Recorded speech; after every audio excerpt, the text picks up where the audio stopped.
सर्वसामान्यांच्या हक्काचा आवाज जागर जनस्थान। 10वी आणि 12वीची बोर्ड परीक्षा ही विद्यार्थ्यांच्या आयुष्यातील एक महत्त्वाचा टप्पा आहे। या परीक्षेच्या पूर्वतयारीसाठी आयोजित केल्या जाणाऱ्या शैक्षणिक शिबिराचे मुख्य स्वरूप आणि फायदे गेल्या 25 वर्षांपासून अविरतपणे श्री पद्मतारा सामाजिक शैक्षणिक व बहुउद्देशीय संस्था नाशिक यांच्या वतीने आयोजन केले जाते। श्री पद्मतारा समाज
साठी प्रतिनिधी संदीप नवसे, नाशिक।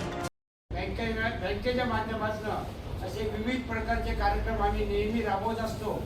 आताच एक 7-8 दिवसापूर्वी आम्ही इकडे आरोग्य शिबिर लोकांसाठी उपलब्ध केलं होतं। कमीत कमी किमती हे आरोग्य शिबिर 5 दिवस इथे चाललं। त्यानंतर आज हा एक उपक्रम आपला सर्वांसाठी आज आम्ही आयोजित केला। असंच व्यापारी बँकेच्या माध्यमातून आम्ही वसंत व्याख्यानमाला पण लोकांना ज्ञान वाढावं, लोकांना सामाजिक चळवळीची जाणीव व्हावी या माध्यमातून आम्ही वसंत व्याख्यानमाला पण बँकेच्या तर्फे आयोजित करत असतो। आणि अशा या सार्वजनिक उपक्रमामुळं आज आपण सगळेजण पाहत आहात की व्यापारी बँकेचं नाव आज नाशिक जिल्ह्यात उंच स्तरावर पोहोचलेलं आहे। आणि अशा या माध्यमातून असंच उपक्रम आम्ही यापुढे राबवत राहू अशी मी सदिच्छा व्यक्त करतो। थांबतो। जय हिंद, जय महाराष्ट्र। ज्यांना मी गेले अनेक वर्ष ओळखतो, खास करून 2012 पासून त्यांनी कशा प्रकारे प्रगती केलेली आहे या पद्मतारा शैक्षणिक परिषद संस्थेची ती मी अतिशय जवळून बघितलेली आहे। त्या संस्थेच्या रजिस्ट्रेशन पासून मी त्यांच्यासोबत आहे, मला लक्षात। तर त्यांनी अनेक विद्यार्थ्यांना केवळ सामाजिक दृष्टिकोनातून खूप चांगल्या प्रकारचं मार्गदर्शन करून त्यांना पुढे आणलेलं आहे। मगाशी त्यांनी सांगितलं की किती पोलीस सब इन्स्पेक्टर तयार झाले, किती कॉन्स्टेबल्स तयार झालेत आणि किती क्लर्क्स त्यांनी तयार केलेले आहेत। खरोखर अतिशय बाखडण्यासारखं हे त्यांचं काम आहे। आज आपण सर्वजण 10वी आणि 12वीच्या परीक्षेला बसण्यासाठी उत्सुक झालेला आहात आणि आपल्याला माहिती आहे की 1-1.5 महिन्यावर आपली परीक्षा येऊन ठेपलेली आहे। 1.5 महिन्यापेक्षाही कमी कालावधी असेल, अलग लक्षात। तर हा अतिशय महत्त्वाचा कालावधी आहे। आपण सर्वांनी हा 1.5 महिना अत्यंत जागरूक राहून आपल्या भवितव्याचं नियोजन करण्याची वेळ ही आपल्या समोर आलेली आहे। मात्र एक लक्षात घेतलं पाहिजे की कुठल्याही प्रकारचं टेन्शन घेऊन चालणार नाही। आपण कुठल्याही प्रकारचं टेन्शन घ्यायचं नाही परीक्षेचं, कारण काही जे लोक टेन्शन घेतात परीक्षेचं त्यांना व्यवस्थितपणे ते पेपर लिहू शकत नाहीत। हा आपला अनुभव आहे। मी गेले अनेक वर्ष शिक्षण क्षेत्रात आहे, त्यामुळे अतिशय टेन्शन फ्री वातावरणामध्ये अत्यंत आत्मविश्वासानं तुम्हाला या परीक्षेला सामोरं जायचं आहे। आणि तुम्ही वर्षभरामध्ये अभ्यास केलेला आहेच, त्यांनी पॉझिटिव्ह विचार करायचा आपण की आपण वर्षभरामध्ये चांगला अभ्यास केलेला आहे। आपापल्या वर्गामध्ये आपण शाळेमध्ये शिकलेले आहात, या शैक्षणिक संस्थेच्या संकुलामध्ये आपण शिक्षण घेतलेलं आहे। त्यामुळे आपण आपला अभ्यास झालेला आहे वर्षभरामध्ये चांगल्यापैकी। आता फक्त त्याची एक परीक्षा म्हणून आपल्याला जायची आहे, असा आत्मविश्वास आपण आणखी बाळगला पाहिजे आणि कुठलेही टेन्शन घेऊन आपल्याला चालणार नाही। शेवटच्या 1.5 महिन्यामध्ये आपण आपली प्रकृती देखील नीट ठेवली पाहिजे, तब्येत नीट ठेवली पाहिजे। नंतर आपण रात्री जागरण करतो खूप वेळा, सकाळी परत लवकर उठतो, झोप आपली व्यवस्थित होत नाही, त्याचा आरोग्यावर परिणाम होतो।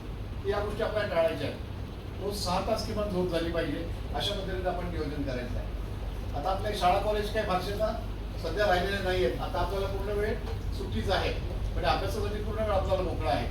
तर पुढच्या 1.5 महिन्याचं आपल्याला नियोजन करता आलं पाहिजे. समजा 8 विषय असतील आपल्याला किंवा 7 मुख्य विषय आहेत, म्हणजे सायन्स आम्ही एक विषय धरतो अलग अलग, त्याच्यामध्ये 3 हे असतील, भौतिकशास्त्र, जीवशास्त्र, रसायनशास्त्र वेगळं असेल, किंवा गणिताच आणखी भूमिती असेल, अंकगणित असेल किंवा बीजगणित असेल. पण मी गणित हा एक विषय धरला. 6 ते 7 विषय आपल्याला आहे. या 7 विषयांचं प्लॅनिंग आपल्याला करायचं आहे. पुढं समजा आपल्या परीक्षेला 28 दिवस राहिले असतील तर हे 7 विषय आपल्याला पुढच्या 4 दिवसामध्ये एक विषय आपल्याला पूर्ण करायचा आहे. अशा पद्धतीने आपल्याला जावं लागणार आहे. तर मनापासून कौतुक करायचंय. नाना आहे, चोरडिया साहेब आहेत, मंगेशही आहे, की या सगळ्यांनी अत्यंत उत्कृष्ट वयोगटातल्या विद्यार्थ्यांना एकत्रित केलेलं आहे आणि त्यांना त्यांच्या परीक्षेसाठी मार्गदर्शनाचं वर्ग आयोजित केलेला आहे. मी अविनाश सरांना एक विनंती करेन, माझ्या दृष्टिकोनातून अविनाश म्हणजे परिस आहे. ज्याला ज्याला परिसाचा स्पर्श होतो तो आयुष्यात चांगला होतो. याचं जे काही एकूण कर्तृत्व आहे ते मी माझी अगदी जवळून पाहिलेलं आहे आणि रिअली आय एम प्राऊड. मला त्याचा खूप खूप अभिमान आहे. आणि म्हणून तुम्ही सुद्धा 10वी 12वी मध्ये नुसते पास होऊ नका, चांगले गुण मिळवा. तुम्ही ठरवलंच असेल काय व्हायचं ते, आणि ते होण्यासाठी रात्रंदिवस मेहनत करा, एवढाच माझा तुम्हाला संदेश आहे. एक तर स्वतःला ओळखून घ्या, स्वतःतल्या सुप्त शक्ती जाणून घ्या, त्या जोपासा, त्या मोठ्या करा. जसं म्हटलं ना एका सिनेमामधला डायलॉग आहे, हम जहां खडे होते वहां से लाईन सुरू होतात. अशा प्रकारचे नेतृत्वाचे गुण तुमच्यामध्ये असावेत, ते तुम्ही जोपावं असेल आणि त्याचा उपयोग तुम्ही समाजासाठी करावा. आपल्या समोर उदाहरण आहे, या बँकेचे पदाधिकारी आहेत, आमचे खराच सर आहेत. हे आम्ही का बोलतो बरं? पोट तिडकीने बोलतो. एकच वाक्य सांगतो की कौशल्य हे मिळवलं पाहिजे. अभ्यास तर तुम्ही कराच, कुठलं तरी आयुष्यामध्ये कौशल्य मिळवा. मग बोलायचं कौशल्य असेल, छानपैकी लेखन करायचं कौशल्य असेल, छानपैकी संवाद करायचं कौशल्य असेल. म्हणून आपण कौशल्याला पहिल्या नंबरचं स्थान दिलं पाहिजे. जसं मोदी नेहमी म्हणतात, स्किल ओरिएंटेड एज्युकेशन झालं पाहिजे. आज आम्ही विनाकारण समाजामध्ये हे काम चांगलं नाही, ते काम चांगलं नाही असं म्हणतो. तसं करू नका. My dear students, learn to respect the skills. जेवढ्या काही कौशल्य आहेत, साधा आमचा तुमच्या बँकेच्या दरवाजाच्या तिथे एक शू तयार करतो, चपला तयार करतो, त्याच्या हातामधलं कौशल्य बघा. आपल्याला जमणार नाही, आपल्याला तो ओळखता पण येणार नाही आणि शिवता पण येणार नाही. म्हणून मला एवढं सांगायचं, खूप मोठे व्हा, पण मोठे झाल्यानंतर आपल्या मातृभूमीला कधी विसरू नका. तिच्या वर्धमान कर्तृत्वासाठी आपण आपलं जीवन समर्पित करावं, असं मी बोलतो आणि थांबतो. धन्यवाद.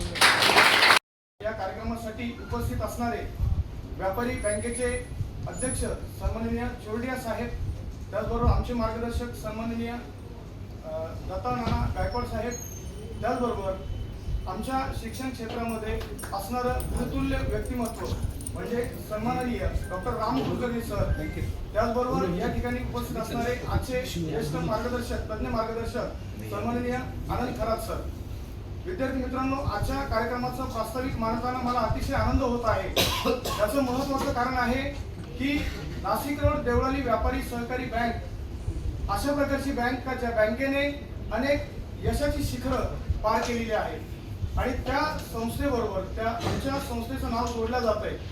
महत्त्वाची गोष्ट अशी आहे की देवळाली व्यापारी सहकारी बँकेच्या वतीने विविध सामाजिक उपक्रम राबवले जातातच. त्यातला आज सकाळी नाशिक रोड देवळाली व्यापारी सहकारी बँकेने सायबर सिक्युरिटी सप्ताह मागच्याही वर्षी त्यांनी राबवलेला होता. त्यासाठी मी सर्वप्रथम त्यांना धन्यवाद देईन की सध्याच्या युगामध्ये अशा प्रकारचे उपक्रम बँकेच्या माध्यमातून घेतले जात आहेत. त्यासाठी सर्वप्रथम त्यांचं हार्दिक अभिनंदन. आजचा हा शैक्षणिक परीक्षापूर्व मार्गदर्शन वर्ग या वर्गासाठी उपस्थित असणारे सर्व विद्यार्थी मित्रांनो, गेल्या 25 म्हणजे हे शैक्षणिक परीक्षा पूर्व मार्गदर्शन वर्गाचं 25वे वर्ष आहे आणि हे 25वे वर्ष आम्हाला व्यापारी बँकेसोबत साजरं करायला मिळतंय. त्यासाठी मी त्यांना पुन्हा एकदा धन्यवाद देईन.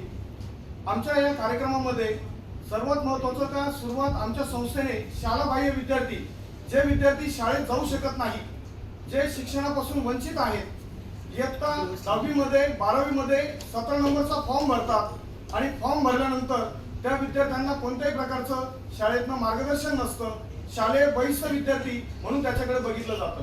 मग अशा विद्यार्थ्यांसाठी 25 वर्षापूर्वी सन 2000 मध्ये आम्ही या उपक्रमाची सुरुवात केलेली होती आणि त्याची फलश्रुती अनेक विद्यार्थी म्हणजे पूर्वी 17 नंबरचे विविध सेंटर असायचे आणि आता शाळेने जे उपक्रम शालेय शिक्षण मंडळाने प्रत्येक शाळेला तशा प्रकारची संधी दिलेली आहे, त्यामुळे 17 नंबरचे सेंटर आता राहिलेले नाहीयेत.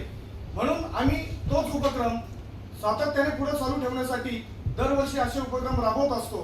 डॉक्टर राम कुलकर्णी सर जे आमचे मार्गदर्शक आहेत, ते सुद्धा अनेक वेळा या कार्यक्रमाचे उद्घाटक आणि त्याचे साक्षीदार झालेले आहेत आणि शेकडो हजारो विद्यार्थी यातनं घडलेले आहेत. आम्हाला सांगायला आनंद वाटतो, याही वर्षी आम्ही अशा प्रकारचा उपक्रम राबवत असताना नाशिक रोड परिसरातील सुमारे 18 शाळांमध्ये जाऊन त्या विद्यार्थ्यांना आमची पूर्ण तज्ज्ञ मार्गदर्शकांची टीम जी त्या ठिकाणी गेली आणि त्यांनी त्या सर्व विद्यार्थ्यांना अशा प्रकारचं मार्गदर्शन केलेलं आहे.